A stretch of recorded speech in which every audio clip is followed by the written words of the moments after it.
皆さんこんにちは。チャプターズブックストア書店主の森本萌乃です。もうね、パリ真夏日で裸かみたいな格好の人いっぱいうろちょろしてます。私ももうできうる全ての薄着で出かけてます。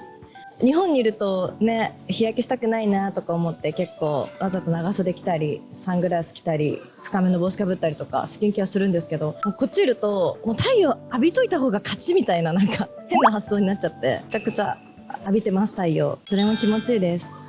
すごい景色見せたいな。もうみんな木陰の下で日焼けしたり本読んだり、あと子供たち水遊びしたりしてますね。で、私今日動画撮り始めたのが終わったんです。カミューの異邦人。こっち来て読み始めて2ヶ月かかって、かなり長くかかった読書だったなと思うんですけど、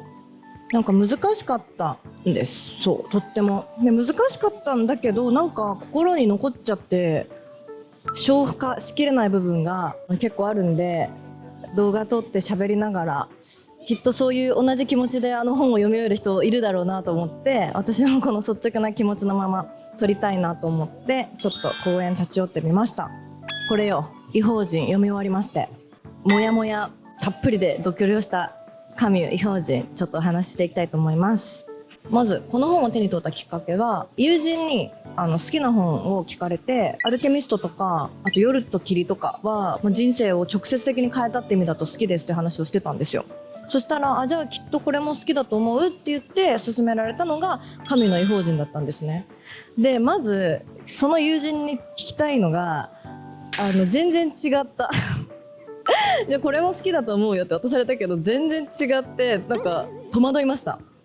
ただ読んでから今1日2日経って、ああだったかなこうだったかなって思考が巡って、自分なりの感想をね口に出すぐらいにはできるようになってきたかなっていう、このタイミングだとちょっとした共通点は見つけられたかもしれないです。難しかったのよねと。まずあらすじからね、さっきさらっていきたいと思うんですけど、これ大きく第1章第2章に分かれてるんですよ。で、第一章めちゃくちゃ退屈、もう事実の羅列で全然誰にも感情移入できないし、すごくこう日記として読むにはあまりにもさっぱりしすぎてるし、物語として読むにはあまりにも情景描写ばかり、事実の話ばかりで、どこに自分の感情を持っていっていいかわからない読書が続きました。で、これ海外文学あるあるだな、海外文学やっぱしんどいなと思って挫折を仕掛けたんですよ。そしたら第2章がもう超面白くて、自分の中でこのセリフ何とか、ここどういうことみたいなびっくりがたくさんあったので、これね、第2章のための第1章だから、挫折しなくてよかったです。もうそれが一番の感想かも。だからもし神は一回手に取ってやめたなとか、なんか読んでちょっとつまらなそうで積んじゃったなって人、第1章はもう最悪流し見でいいけど、第2章のための本だなと思ったので、そこまで読んでほしいなと思いました。ストーリーをね、ダダダッと話していきたいなと思うんですけど、でもこれ有名な話だし、あらすじはね、結構いろんなインターネットとか YouTube の人とかがもう話されていたんで、私はもう私らしくパパッといきます。だから間違ってたらごめんなさい。で、この小説冒頭がすごく有名なんですよね。私も読んだ後に、そういえばこれ聞いたことあるなと思って思い出したんですけど、今日ママンが死んだっていう一言から始まるんですよ。この冒頭が有名系小説だと、日本だとね、重力ピエロ、伊坂幸太郎さんの2階から春が降ってきたとか、川端康成のトンネルを向けるとそこは雪国だったとか、なんかその冒頭が有名だ、そうだ、それでどっかで聞いたことあったんだ、カミューの異邦人って思った時にその作品がタタって浮かびました。で、ママが死んだと。なので主人公ムルソーは自分の住んでいるところを離れて、お母さんがいる、老人ホームみたいなところに行くんですよ。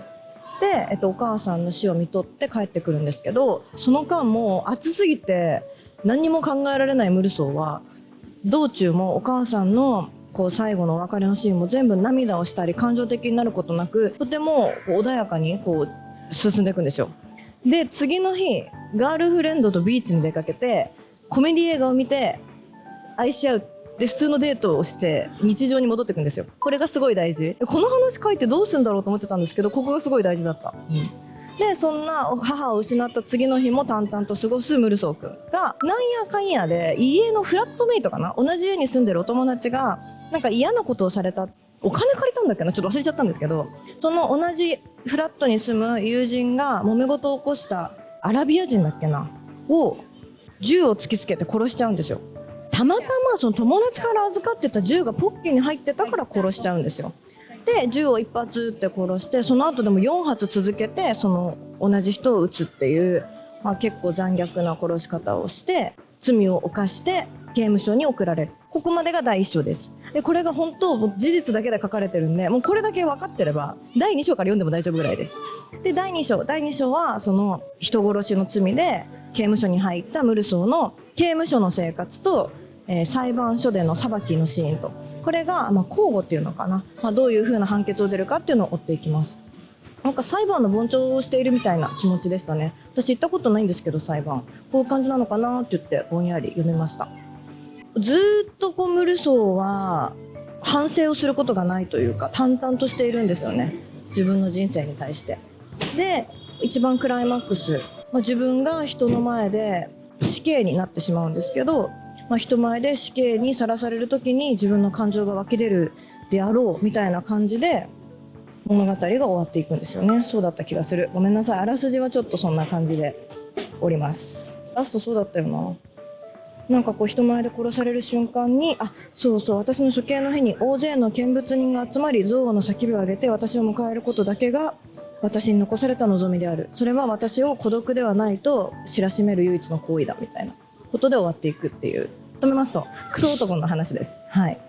だからもう一回戻るんですけど、友達にこれも好きだと思って勧められた時にどういう反応をしていいか分かんなかった。その方まだそんなに仲いい人じゃないから、なんか私クソだと思われてんのかなとか最初戸惑ったんですけど、この本から考えることいろいろあったんで、そこの思考までいけるんじゃない、これ好きそうだねっていう意味で言ってくれたんだと、信じてますムルソーにちょっと似てるねっていうことでは断じてないであってほしい断じてムルソーにちょっと似てるねっていう差し出し方ではなかったと信じたいですね。はい。で感想言っていきます。なんかわーっとまとめたんだけど、全部で何個ぐらいかな、5個ぐらいあるかな。まずは読みながらまずずっとちょっと違和感のある読書でした。それはなぜかというと、冷酷で残虐で反省をしない男ムルソーをもちろん愛せないというか、でなんか別れない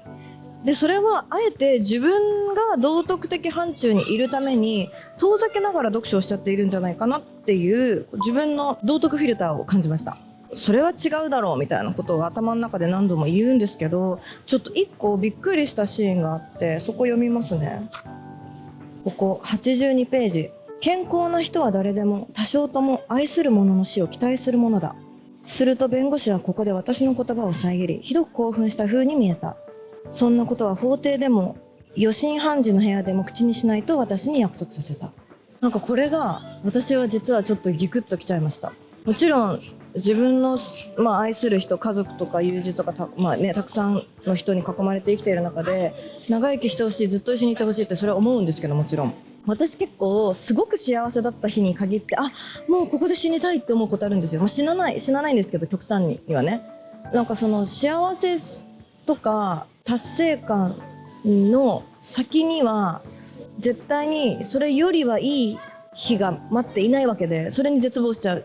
みたいなことだと、なんか家族とかを愛しく思ったり楽しかった時間を過ごすあまりに最悪の事態を想像しちゃう自分っていうのが結構昔からいるんですよ。だからこの愛する人を多少なりとも頭の中で殺したことはあるだろうって言って、そんなことは言うもんじゃないって言われて、でここが私の中のムルソーをちょっと感じましたね。でやっぱりこの小説すごいのが、世間一般とされる道徳的な教科書的な民衆と、ちょっとずれたムルソーっていうので進んでいくんですよ。でこの後の裁判のシーンとかでも、さっき話したちょっと重要だよって言ってたお母さんが亡くなった次の日にガールフレンドと海に行って映画に行ける、でそんなデートをできるなんて、こいつは頭が狂っているっていうことを何度も言われるんですよ。その殺人を犯す人物の人物像を勝手に作られるんですね。こうあるべきだから外れることの、その外れ役をムルソーがずっとやってるっていう、そのロールとして見ていくと、このね一章82、3ページのところに出会ってから、もしかしたらこの本の読み方って自分の中にあるちょっとずれた部分とか、道徳っていう形で押し込めている自分の偏差とか絶望感っていうのを引き出す本なのかなと思いました。なんかそれがいいことかどうかわかんないけど、これね、ほんと読んでる最中ずっと自分の冷酷さ、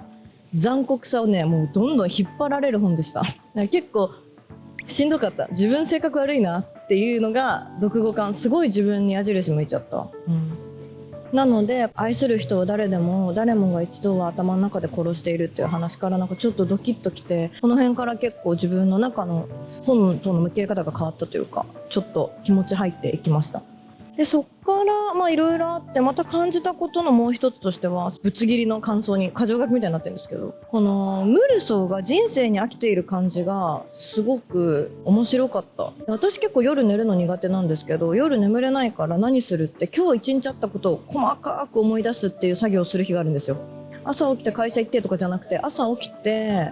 水をまず 170ml ぐらい飲んでとか、もうそれぐらい細かくやることがあって、そういうことやってると小さいディティールに意識がいってなんか眠くなるみたいなことを誰かに教わってからちょっとやることがあるんですね。で、ムルソーも刑務所に入ってからもう一日がひどく長く退屈に思えたんだけど、自分の住んでいた部屋を頭の中で詳細にイメージするようになるんですよ。するとどんどんこう細かいところがこう描写できるようになっていって、一日がとっても短く感じる。で、夜ものすごく眠れるようになるっていう生活のリズムをそれで取り戻していくんですね。そこもなんか自分の中のムルソーかなとちょっと重なったりしました。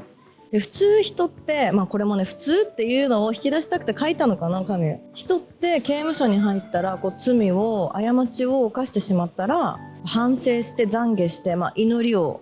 捧げるみたいなことが、小説のプロットの分かりやすい流れだと思うんですけど、彼は絶対に反省しない。反省しない中で何するって、過去にどんどん閉じこもっていくんですよね。だからそれの一つが部屋を自分で詳細に思い出すという行為。ここも未来に希望がないって分かった時に人がやることと、夜眠れない時にやることがなんか重なってちょっと面白いなと思いましたね。その反省に向かわない代わりにどんどん過去に帰っていってる感じがしました。で、なんかちょっと今もこの言葉ってあるのかな。無敵の人ってありましたよね。こう殺人の動機がめちゃくちゃで失うものがないからとても残虐な殺し方だったり事件を起こせるっていうね、そういった人のことを無敵の人って言ったりしますけど、このムルソーを読んでてもう後悔をしないし反省をしない、それが少しその人たちの至る境地にも似ているのかなと思いました。で、そういう意味で、裁判の傍聴してるみたいに思ったのは、分かりえない人が裁かれるシーンっていうのを自分は道徳的な目で見ていく。だけどそのムルソーもずっと自分の弁護士が一人称私で語っていく。で、自分はもっと語るべきことがあるのに弁護士が全てを代弁してしまうっていうのに戸惑うシーンがあるんですよ。なんかそれとか見てると、多分本当の裁判の被告人とか罪を犯した人たちも語りたいこと、語るべきこと本当はいっぱいあるのかなとか。やっぱ小説って面白いですよね。行間を読ませてくれるというか、行間に対してのムルソーの頭の中の言葉をたくさん読ませてもらえるので、そこがなんていうんだろうな、小説としては楽しめる一つかなと思いました。で、あとは弁護士がずっとね、一人称私で事件の話をしてムルソーを弁護していく中で、僕も言いたいことがあるってなって、じゃあ君はなんで人を殺したのかっていうその動機が太陽が眩しかったからって言うんですよ。で、これも結構多分有名。私もどこかでなんか引用かなんかで見たことあったなって気がして、これか、出どころはと思ったんですけど、追い詰められて、本当は思ってたこと、もっと言いたいことあるんだけど、なんかちょっとまた外れなこと言っちゃう。でもそれが割と本質だったりするみたいな時ないですか？なんかこの戸惑って言葉が溢れ出しているのに頭の中から出てきた言葉が太陽が眩しかったからっていうこの一言が、なんかこれもね、私自分の中のムルソーを感じましたね。違うんだよっていう弁明をいっぱいしたかったり、自分をすごく違った形で受け取られた時に指摘したり直したい、考え直してほしいとこいっぱいあるのに、なんか変なこと口走っちゃう。そこがすごい動機、太陽が眩しかったから人を殺したっていう、なんかこの一言もズキッとくる部分がありました。だからね、これね、なんかね、自分の中の善と悪、あとモラルとインモラルのリトマス試験紙みたいな本です。なんかどこに触れるかは全然違うと思う。私は今言った箇所、3箇所ぐらいあったかなに触れていきましたね。で、ちょっとまとめに入っていくんですけど、その自分の中にも無ルソーがいるのに、どうして私は希望を見出して一生懸命生きているんだろうなっていうことを最後考えたわけですよ。そしたら、とにかく今日朝起きて仕事を終わらせたい。いい夏休みにしたいから旅行の計画を立てたい。例えば来年は仕事をこんなことしたいから、目標に向かって今からこんなことを努力したい。なんかそういう未来のことをずっと考えることに忙しくって、その自分の中にいる意地悪な部分とか冷酷さ、残虐さっていうのには向き合う時間がないんですよね。私はなんかおめでたい性格なのか分かんないですが、なんか忙しくすること、自分の人生を今まだ決まっていない未来の筋書きに向かって動くこと、これをやっているから私はまだ正常っていうのもね、これまたねリトマス試験指摘ですけど、じゃあ何が異常だってなるから、自分の人生に対して希望を持っている証拠なんだなと思いました。ムルソーはもう元から自分の人生のなんか意味とか希望なんて捨ててるんだなっていう、もう絶対誰にでもあって、その部分だと思う。なんかスターウォーズみたいだって、ライトサイドとダークサイドって結局同じ概念じゃないですか。こうフォースという概念がどっちに触れるかっていうことでいくと、やっぱ世の中の、ジョーカーとかもそうですね。映画のジョーカーも最初から危険な人物だったわけではないし、でムルソーは最初からずっと平坦でずっと同じ。ムルソー変わんないんですよ。だからどこかで芽生えてダークサイドに落ちたりとか、突然メイクをなんかこう崩してジョーカーになって街出かけたりとかしない。なんかそれとかが逆に怖いっていう本でした。でこのカミュは実存主義的作家として有名なんですよね。で今回私も実存主義の意味を初めてちゃんと理解したんですけど、裁判官とか裁判の裁きのシーンでお母さんが亡くなった次の日に涙も流さずコメディ映画を見れるなんて、もうそれはもう殺人犯たる人物像だみたいなね。なんかそういう決めつけ、人はこうあるべきだっていう元にあるものを実存主義だと言うんですよ、多分。だからその実存主義的の意味をこれで知りました。私はだからすごいモラルとか常識とかそういったなんか綺麗な箱の中にある生き方をしようとする自分がいる。でそれはとても実存主義的だけど、そうじゃない自分もいる。なんかそんなんじゃ人生切り開けないとか、人それぞれ全然違う性質があって何かでまとめられるわけがないっていう考え方も私持ってて、それは本質主義的だから、どっちってわけじゃないけど、これはその実存主義的な部分をとても描いた本として有名っていうのは一つ教養として、こういうことかっていうのがね、自分の中に落ちてきました。なんか読んだらわかる気がする。私はそこで感じたけど、ウェブ記事とか読んでたらハサミの例で実存主義説明してる人もいたし、このカミューの異邦人の別のシーンを切り取って説明してる方もいたし、なんか人によってそれは違うのかなと思います。であとそうだな、最後なんて終わろう。これおすすめかどうかって言われるとね、わかんないです。だからそう友達に聞きたい。どうだったんだっていう。ただ人生が読む前と読む後で変わる本では間違いなかった。その一点においては読んでよかったです。あとは第一章で諦めちゃう人がもしいたとしたら、もう第二章がねいろいろ詰まってるから、第一章頑張っていってほしいよっていう、もうそれだけ言いたかったかも今日。もう言いたくてちょっと動画を撮ってみました。私なんかいい本読んだりとか、自分の中でちょっと理解が追いつかない時って、やっぱインターネット素晴らしいなと思ってて、 YouTube たくさんいろんな人がね、この神の異邦人解説してくれたり、私の人生の名著だって言ってもう好きなところをね熱量を持って話してくれたり、それだけですごい自分もスッキリするところがありました。ただすっきりしない自分もいて、なんかみんな賢すぎないかみたいな、私全然理解追いつかないところあったけどみたいなのもあったので、読んだままの率直な気持ちをね話してみたくなって、ちょっと公園に立ち寄ってみたという次第です。本ってね呼ばれるって言うけど、これも呼ばれる作品だと思う。なんかこの夏考え事したいなとか、常識とかモラルについてちょっと最近思うところがあるとか、自分探しにもなりますよね。なんか自分もうちょっと触れたい、自分との会話をしたいっていう時は間違いなくいいと思います。ただなんか結構私読んだ瞬間は食らっちゃったんで、嫌な部分引っ張り出されすぎて、そんな読後感を経てもやっぱり読んでよかったんで、ちょっと話してみました。じゃあ今日はちょっと取り留めのない話になっちゃったけど、カミューの異邦人についてお話ししてみました。はい、初夏のパリからお届けしました。それではまた次の動画で会いましょう。失礼します。